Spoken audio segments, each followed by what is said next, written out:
All right, here we go, guys. And first and foremost, a very Merry Christmas, Happy Hanukkah, Happy Holidays. To everyone watching this, it's Sunday, December 11. You can see it's dark out still. It's a little before 7 a.m., 6:51, says the car. We're going to film a Boats by the Side of the Road video today. Not much out there. I've passed two west of where I live here in the North Fork of Long Island. We're going to be visiting a Seaox. Looks like they're 26. It could be they're 24. I did not stop and take a close look at it, but we'll see what that's about. And we'll get back to Seaox in a second. And then there was a little Mako in Flanders, kind of between the North and South Fork on Highway 24 by the Big Duck. Those of you that know Eastern Long Island may know the Big Duck that sits in the middle of a road off to the side of the road. But really back to the first boat we're going to look at, Seaox. You may have heard in some of my new boat videos where I'm at the Florida boat shows discussing different models of different sizes that I don't have a particular soft spot in my heart for Seaox. And I don't know how many people know this, but Seaox originally started life as Rankin, then became Sierra, and I think there was another name in between too. Sea Runner, maybe. I don't quote me. I don't remember the name, but ultimately, same company became Seaox. And those brands I mentioned earlier. I've had a buddy with a Sierra, with everything breaking on it. Electricals were terrible. The boat was built like, was not exactly a boat that instilled confidence in rough seas. And my uncle had a Rankin for a while, and holy crap, was that excuse the pun here, crappy boat. But the reason I'm bringing this up is not to belittle their current build quality, because I do think they've improved from those prior generations. But to talk about the fact that they sued Seaox, which is now Pear Marine, back in like the 2018, 2019 time frame, for having a boat that sounded too much like their name, Seaox versus Seaox. Forget the fact that Seaox has been in existence since the 1970s, and Brian Pear, who owns Pear Marine, when he bought the trademark to Seaox, because the hulls are not the same hulls, he figured he could use the name. But Seaox, much bigger company, Brian Pear, small operation. He eventually acquiesced, did not fight the lawsuit, and wound up changing the name. And you can't compare a Seaox from the 70s or 80s to any generation of Seaox in terms of build quality, my opinion only.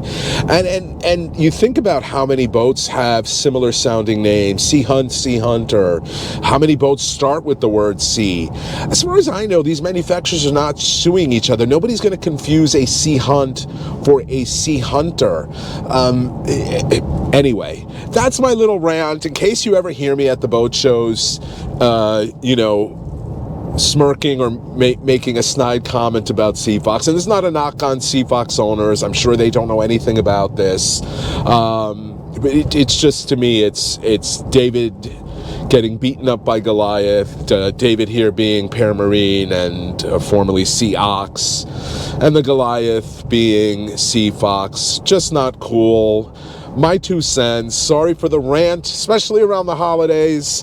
I'm gonna pick up the video in a few minutes when we're in front of that Seaox.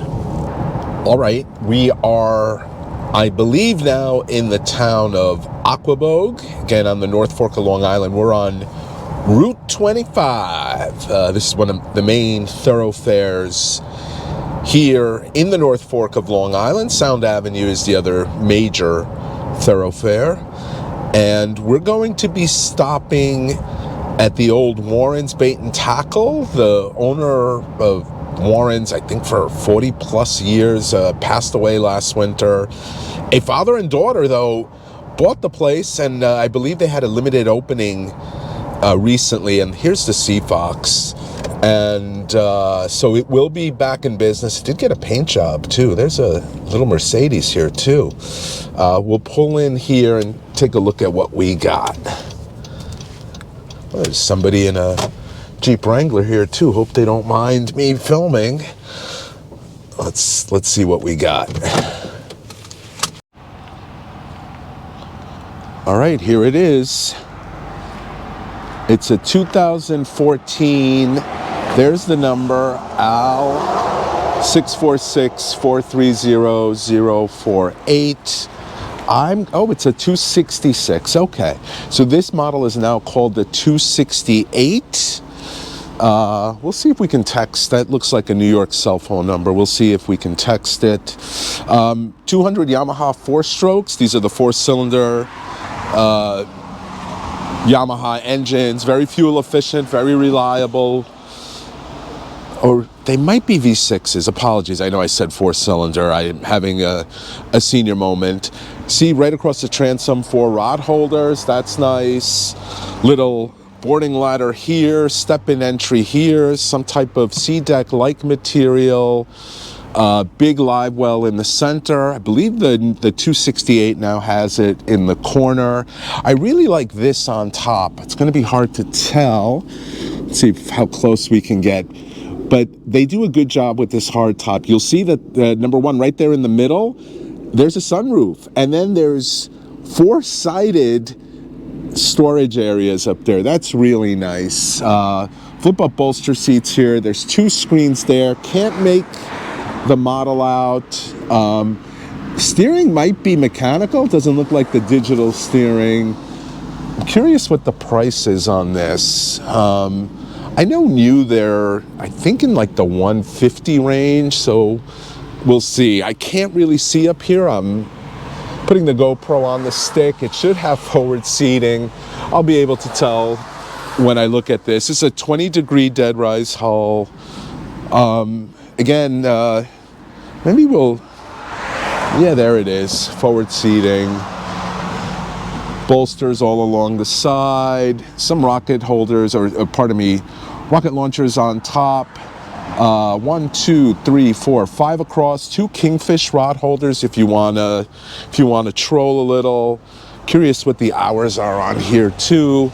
It does have the flip up cleats here, or the cleats that you can push down, get out of the way. You can see you could also put a cooler right under the seat if you like. There is a foot bar that goes up and down, more storage up front. Here's the entry to the head area. Again, I do like their hard tops. They really pack in a lot more storage. There's another right up here. Let's see if we can get a shot of it. Yeah, maybe that's it. More storage in front of the T-top. You do see LED lights all around. I mean, they pack a lot of features into this boat. The rub rail is stainless steel, which is nice. Like I said in that intro, though, I'm not a fan of their corporate practices. The fact that they sued Seaox over the name, even though Seaox itself has been in business, or that name has existed. I shouldn't say Seaox has been in business, because they went out of business, bought by Brian Pear, but not cool if you ask me. But I am curious with the prices. We'll get back in the car. We'll head towards the second boat. But while we're doing that, maybe I will text that number and see if I can get a price on that boat, or on this boat, not that boat. I'm still here. I'm personally not a big fan of this 2-color design. Again, I'm buying a really ugly boat. I'm building a real ugly boat right now, a Eastward. So aesthetics don't mean a lot to me, but notwithstanding that, it is kind of, I'm not a fan of this style. This 2-color style. There is some scratches here, I guess, maybe from when it's not scratches, it's just a really damp morning. Okay guys, there you go. Seafox 266 Commander. We'll see what she's selling for, and we'll check out that Mako. Hopefully it's still there, because I only have 2 boats on the list today, so if it's not there, this might be it. All right, we're on Route 105 now, going over the Peconic River here. About to make a left ahead to get on Route 24, which brings you to the Hamptons and Montauk. But as I was driving here, I'm not driving more than 5 minutes, the owner of the boat texted me back. He's asking 105, but also within that same message indicated he will take a lot less. He threw a number in the high 80s at me if it's a cash deal. He can also secure a trailer at cost, $8,000. So really, even that 105 number is not a terrible number, given that the 26-foot boat, 9+ foot beam, that can, you know, you're getting it at multiples of thousands, tens of thousands off what a new one would cost. It's a 2019, so not a terrible deal. And if it's really 87, if you come all cash, then I think it's a really good deal. And I think that's maybe an indication of how the used boat market is going, solely because I think the COVID boaters have now bought their boats. If they're going to stay boating, they're keeping their boats. And yeah, the second part of that is the interest rates. Interest rates are so high now, a lot of these deals have to be cash deals. Otherwise, you're paying an exorbitant amount of interest on a used boat purchase. So we're gonna make a left here and we'll check back in a couple of minutes. I'm trying to remember where I saw this boat. I don't think it's that far up this road, but we'll check back in when we're right in front of it. And here's the duck we were talking about on the left. I'm not sure if it's gonna come out, but yeah, big duck.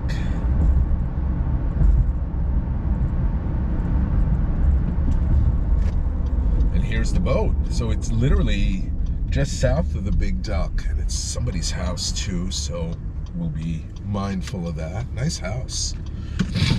All right, let's see what this Mako's about. All right, I heard back from Al, the owner of the boat. He's asking, like I said, 105. He'll take 87. He confirmed 240 hours. He also confirmed that he'll include free winter storage and a 30-day, no questions asked, money-back guarantee if you don't like it. But I'm really curious about this Mako load right trailer, single axle. I think it's a 17, which is a classic model. Let's see, it's a 2001. This is one of those times I really wished it was an older one. There's the number. No price, just best offer, 631-655-4265. The reason I wish it was older, even though the model number is the same, 171, you know, those of you that know Makos know that this is a legendary hull, one of the most popular sub 20-foot hulls ever built. But sometime, I believe, in the 90s, very noisy on this road. Oh, by the way, there's the duck. I don't know if it'll come up, but maybe I'll zoom in. Sometime in the 90s, they got bought out by Johnny Morris and Bass Pro, Tracker Marine, whatever you want to call them. And, you know, the quality kind of went downhill from there. But this boat appears to be in really good shape. 125 horsepower Merc in the back. Again, best offer, 2001. You know, two-stroke, but very reliable. It's going to be a little thirsty, but I don't know how much you're gonna burn with a small light boat like this. There's some storage under there. This is probably the oil injection. Oh, it's a little live well, actually. Oil injection must be on that side. Those of you that don't know, these two strokes mix the oil together. I don't see the oil injection. Well, somebody who has this model maybe chime in. What am I missing here? There's a nice transducer there. Looks like it's a newer one. Just a very clean layout on this boat. No driving position, so you're going to be standing and driving. There's a little Lowrance GPS fish finder there. Little seat up here with either storage or another live well under it. Let's see, I can't get it open, of course. There it is. It could be storage. More storage under there. Little area for you to step up on either side if you want to get to the bow, throw an anchor. Stainless steel rubber, handrail here. There's the rub rail. It is currently registered through 25, so somebody has been using it. Trailer looks like it's in decent condition. And look at this. This opens up, so you can get under here to work on electronics or any of the wiring. Really cool. And like I said, more storage under that. If you can get this cheap, this is a great boat. You could put your life jackets and anchor and rode right in there in that forward hatch area. I like this. Now the one negative, like I said, is you're dealing with a Tracker Marine built Mako, not a original 70s vintage Mako. But on a small boat like this, some rod holders on either side too.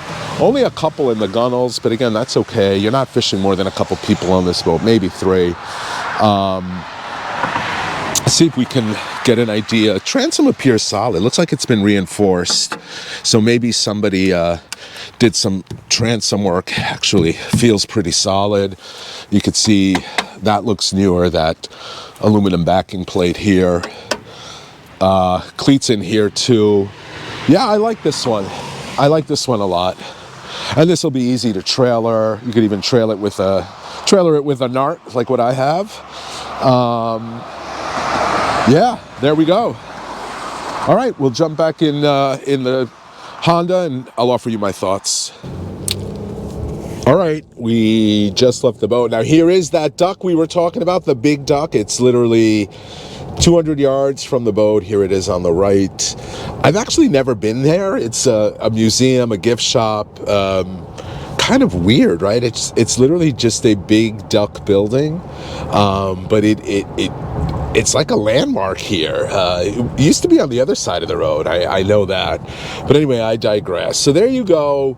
I do think that Seaox, despite all the editorializing I did at the beginning of the video, is a great deal. Now, me personally, I don't think I would ever own a Seaox, only for those reasons I articulated, that editorializing I did, that I won't support a company with those types of business practices. Notwithstanding that, that's me, should not be you, or you need to make your own decision on that. But it's actually a really good deal for a 2019 model, and like I said, under 250 hours on those motors. The owner also said you can keep it there all winter for free. He also said if within 30 days you don't like the boat, he will take it back and refund your money. So really good deal. Owner seems like a good guy. Yeah, and then we have I gotta get in the other lane. And then we have that little Mako, which I like a lot. And there's no price on it. It says, make an offer, best offer, whatever it said. The only red flag I would have with that one is the fact that it's a Tracker Marine Mako, not an original Mako by the original owners. Those boats have a legendary reputation.